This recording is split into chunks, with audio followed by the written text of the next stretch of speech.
неге Тоқаев сонша ышқынып кетті? Міне сұрақ қайда жатыр. Тоқаев неге оны, міне бұл өсек қой, біз өсекшіміз, мақұл, біз өсек айтқан екенбіз. Ол Тоқаев дипломат қой. Ал дипломаттың соншалықты сол жерге мынау базардың ішінде жүріп, дүкенде жүріп, жол жөнекей жүріп, айтылатын әңгімелерге соншама мән беретіндей деңгейде ма қазір? Дипломаттың деңгейі ма сол?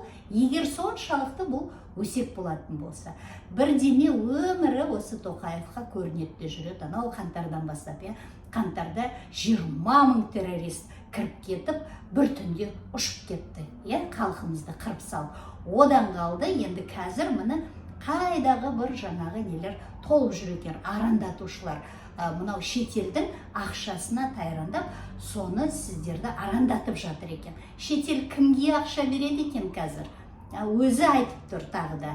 Мынау шетелге, басқаларға біздің жаңағы ішкі неміз ешкімге керек емес. Міне, ешкімге де керек емес. Сен демократияға келесің ба, өзің кел.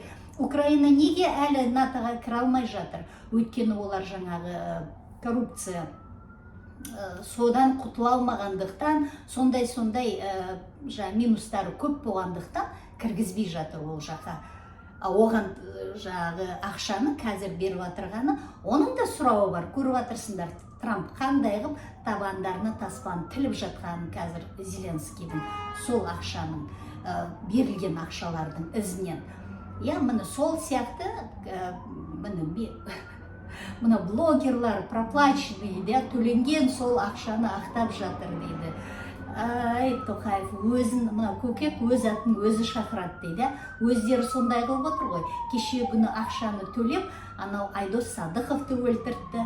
Одан қалды, кеше күні сол қаңтарда ақшаны төлеп, анау жансыздарын өздерінің халықтың арасына кіргізіп жіберіп, бұзақылықты жасатып жіберіп, халықты террорист қылып шыға келді.